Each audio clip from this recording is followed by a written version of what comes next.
नमस्ते, मेरा नाम है सुमित और आप देख रहे हैं यू स्टोरी हिंदी। आज आपको हम बता रहे हैं उन ब्रांड्स के बारे में जो आज़ादी से पहले शुरू हुए और आज भी अपना विश्वास लोगों के बीच बनाए हुए हैं। ये तीन ब्रांड्स बदलते वक्त के साथ मॉडर्न हुए लेकिन ऐतिहासिक भी हैं। इन ब्रांड्स ने आज़ादी की लड़ाइयाँ देखी, अंदरूनी उतार चढ़ाव भी देखे और देश के साथ साथ बढ़ते गए, फलते फूलते गए। आज हम ऐसे ही तीन ब्रांड्स की बात करेंगे जिन्होंने देश के साथ लंबा सफर तय किया है। पहला ब्रांड है डाबर।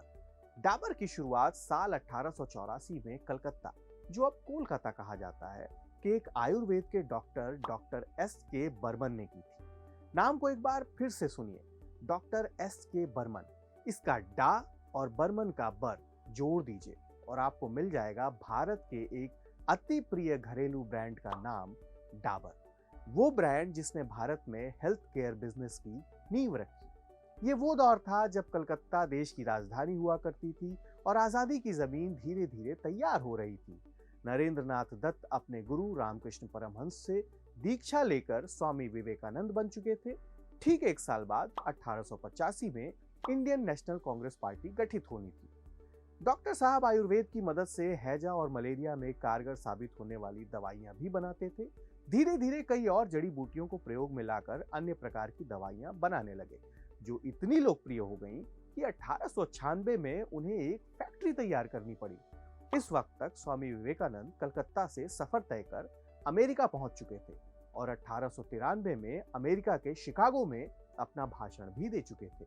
1896 में ही विवेकानंद ब्रिटेन में मैक्स मुलर से मिले, जिन्होंने उनके गुरु रामकृष्ण परमहंस की पहली बायोग्राफी लिखी थी। देश अपनी आजादी की तरफ धीरे धीरे बढ़ रहा था और डाबर भी धीरे धीरे सफलता की ऊंचाइयां छूने की तरफ बढ़ रहा था। लेकिन 1907 में डॉक्टर एस के बर्मन की मृत्यु हो गई। डाबर की जिम्मेदारी उनकी अगली पीढ़ी के हाथों में आई, जिन्होंने इस कंपनी को और बड़ा बनाया। नतीजतन कलकत्ता की तंग गलियों में शुरू हुआ डाबर का सफर 1972 में दिल्ली के साहिबाबाद की विशाल फैक्ट्री, रिसर्च और डेवलपमेंट सेंटर तक पहुंच चुका था।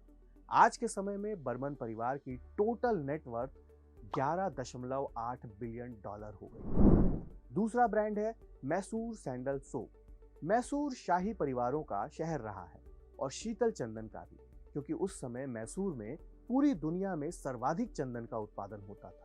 भारत ब्रिटिश हुकूमत की गिरफ्त में था और दुनिया विश्व युद्ध की गिरफ्त में थी। अब युद्ध में शीतलता भरे चंदन का क्या काम, लिहाजा विश्व युद्ध के दौरान चंदन का व्यापार थम गया और मैसूर से चंदन की लकड़ियों का विदेश जाना बंद हो गया। ऐसे में मैसूर में लगातार चंदन की लकड़ियों का ढेर लग रहा था, जिसे देख 1916 में मैसूर के शासक कृष्ण राजा वोडियार चतुर्थ और उनके दीवान मोक्षगुंडम विश्वेश्वरैया ने चंदन की लकड़ी से तेल निकालने वाली मशीनों का आयात किया और फिर एक कारखाना स्थापित किया। पहला ख्याल तेल के उपयोग का था, पर इसकी खपत होगी या नहीं ये कहना उनके लिए मुश्किल था।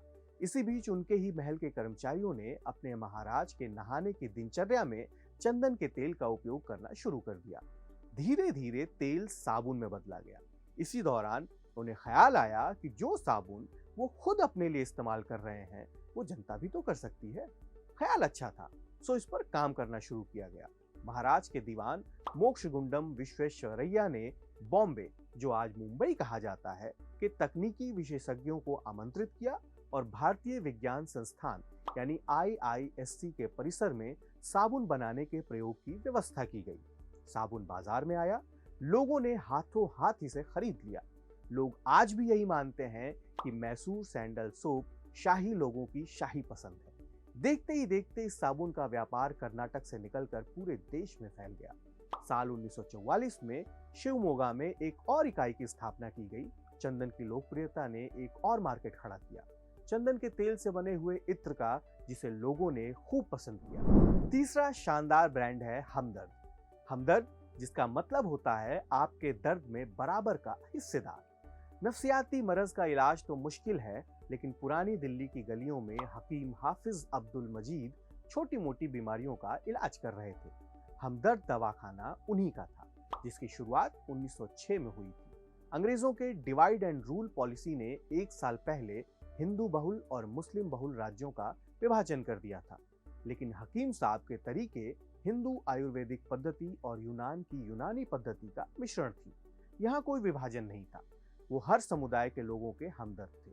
बहरहाल दिल्ली की गर्मी से परेशान लोगों के राहत के लिए जड़ी बूटियां, मसाले, अर्क आदि मिलाकर हकीम साहब ने एक सिरप, एक शरबत नुमा सी चीज बनाई, खुशबूदार और राहत देने वाली।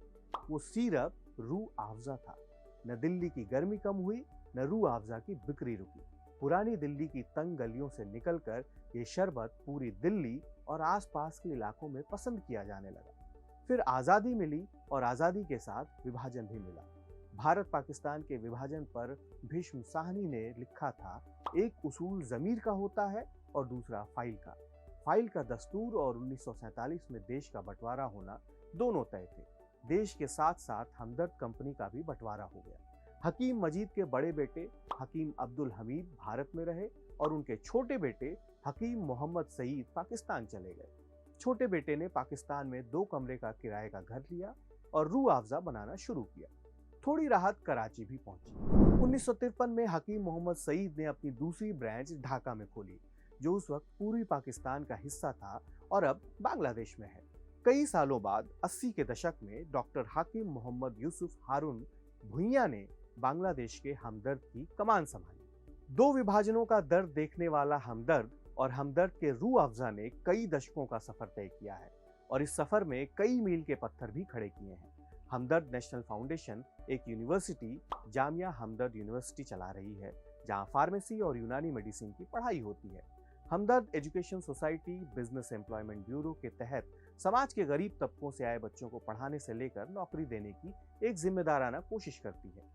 गालिब अकादमी के तहत उर्दू जुबान और साहित्य को बढ़ावा देने के मकसद से हमदर्द देश और समाज के सुख और दुख में बराबर शरीक दिखता है। तो ये थी तीनों देसी ब्रांड्स की वो शानदार कहानी जो कम लोगों को पता है। तो क्यों ना अपने दोस्तों, रिश्तेदारों से ये जानकारी साझा की जाए। वीडियो को अपने दोस्तों, रिश्तेदारों से शेयर कीजिए और बढ़ाइए उनका ज्ञान। देखते रहिए यू स्टोरी हिंदी। मेरा नाम है सुमित। शुक्रिया।